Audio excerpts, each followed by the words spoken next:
ആദ്യമായി കോട്ടയത്ത് നിന്നും വന്ന കത്രീനാമ്മ. കത്രീനാമ്മ നിങ്ങൾ വിചാരിക്കുന്ന പോലെ അത്ര ചില്ലറക്കാരിയൊന്നും അല്ല കേട്ടോ. സംഗീതത്തിൽ MA ബിരുദമെടുത്ത കത്രീനാമ്മ നമ്മുടെ വാനമ്പാടി സീന ചേച്ചിയെ പോലും വെല്ലുവിളിച്ചുകൊണ്ടാണ് ഇവിടെ എത്തിയിരിക്കുന്നത്. ബ്യൂട്ടി പാർലറും ഷോപ്പിങ്ങും പുള്ളിക്കാരിയുടെ വീക്ക്നെസ് ആണ്. ഇച്ചിരി സ്റ്റൈലിഷ് ആയി തന്നെയാണ് കോയിറ്റിലേക്ക് ചേച്ചി വന്നിരിക്കുന്നത്. അടുത്തതായി പുന്നക്കാട്ട് CSI ഇടവാംഗം പുന്നശ്ശേരി പൊന്നമ്മ. വെറും പൊന്നമ്മയല്ല, പത്മശ്രീ പൊന്നമ്മ. അതിസമ്പന്നയാണെന്നതൊഴിച്ചാൽ വേറെ ഒരു കാരണവും ഈ പത്മശ്രീ ലഭിക്കുന്നതിന് പിന്നിലുണ്ടെന്ന് നാട്ടുകാർക്കോ വീട്ടുകാർക്കോ ഇതുവരെയും തോന്നിയിട്ടില്ല. അടുത്തതായി വേദിയിലേക്ക് ക്ഷണിക്കാം കുമ്പളാംപൊയ്കയിൽ നിന്നും വന്ന കുഞ്ഞമ്മ.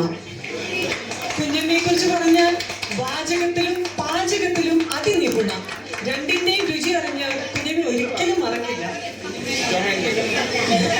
ഇനി നമുക്ക് ക്ഷണിക്കാം മാവേലിക്കരയിൽ നിന്നും വന്ന മറിയാമ്മ.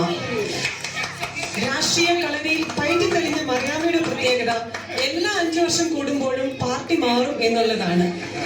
ഭരണപക്ഷയിൽ മെമ്പർ ആയിരിക്കുന്നതിന്റെ ഗമ ഒന്ന് വേറെ തന്നെയാണേ. CSI സഭയ്ക്കും സ്ത്രീജനങ്ങൾക്കും കുഞ്ഞമ്മ പ്രിയങ്കരിയാണ്. അതിന്റെ കാരണമായി കൈകളിലേക്ക് നോക്കിയാൽ തന്നെ നിങ്ങൾക്ക് മനസ്സിലാകും. അവസാനമായി തോലശ്ശേരി തെയ്യാമ്മ. തെയ്യം തത്ത തെയ്യാമ്മ എന്നറിയപ്പെടുന്നു. നല്ലൊരു നർത്തകിയും നടിയുമായ തെയ്യാമ്മ മാസ്റ്റേഴ്സ് എടുത്തിരിക്കുന്നത് മാർഗം കളിയിലാണ്. ഡൊണാൾഡ് ട്രംപിന്റെ ഇൻവിറ്റേഷൻ പ്രകാരം അടുത്ത മാസം വൈറ്റ് ഹൗസിൽ പെർഫോം ചെയ്യുന്നതിന്റെ ത്രില്ലിലാണ് നമ്മുടെ തെയ്യാമ്മ. നാട്ടിൽ നിന്നും വന്നിരിക്കുന്ന ഈ അമ്മച്ചിമാർക്ക് സ്നേഹവന്ദനം ആശംസിക്കുന്നു.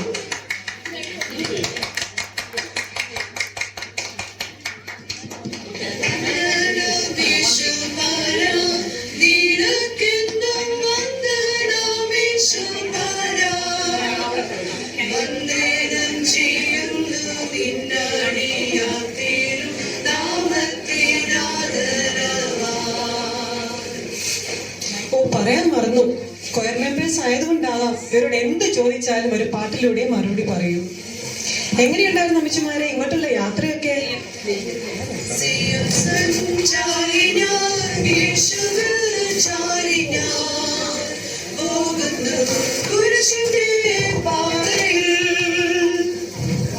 ഉള്ള കാര്യം പറയണമല്ലോ അമ്മച്ചിമാരെ, നിങ്ങൾ ഈ വസ്ത്രത്തിൽ കാണാൻ നല്ല ഐശ്വര്യമുണ്ട്, ശരിയല്ലേ?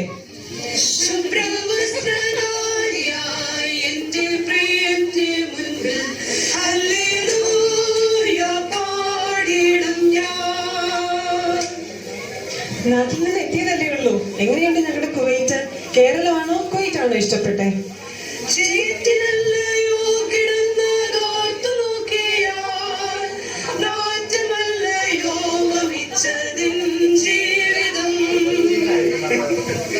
അങ്ങനെ പറയില്ലേ അമ്മച്ചിമാരെ, ദൈവത്തിന്റെ സ്വന്തം നാട്ടിലെ ആ ചെളിയിലേക്കും ചേറ്റിലേക്കും മടങ്ങാൻ കൊതിക്കുന്നവരാണ് ഓരോ പ്രവാസികളും.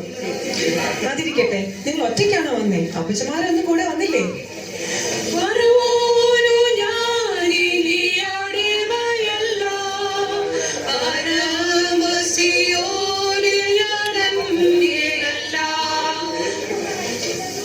എന്ത് പറ്റി ചെയ്യാൻ പറ്റി? അമ്മച്ചിക്ക് അപ്പച്ചനെ പറ്റി വേറെന്തോ പറയാനുണ്ടെന്ന് തോന്നല്ലോ.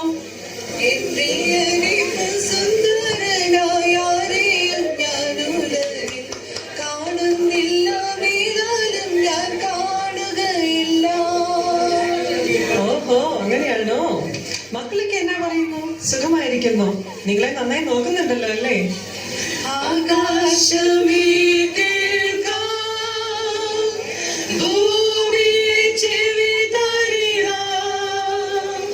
ഞാൻ മക്കളെ പോറ്റി വളർത്തി, അവരെന്നോട് മത്സരിക്കുന്നു. അയ്യോ, അത് കഷ്ടായിപ്പോയി. അപ്പോ മരുമക്കളോ? ദുഃഖത്തിന്റെ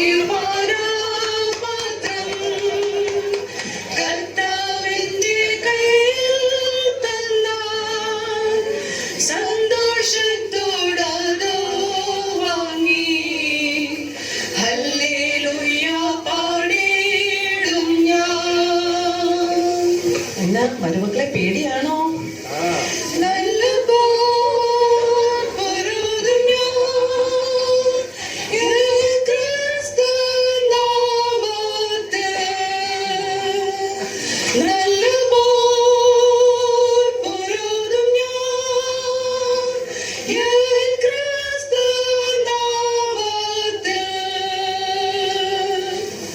കൊള്ളാലോ അമ്മച്ചിമാര്. നിങ്ങളുടെ അമ്മായിമാരും നിങ്ങളെ കുറിച്ച് ഇതൊക്കെ തന്നെയാവും പറഞ്ഞിട്ടുണ്ടാവുക.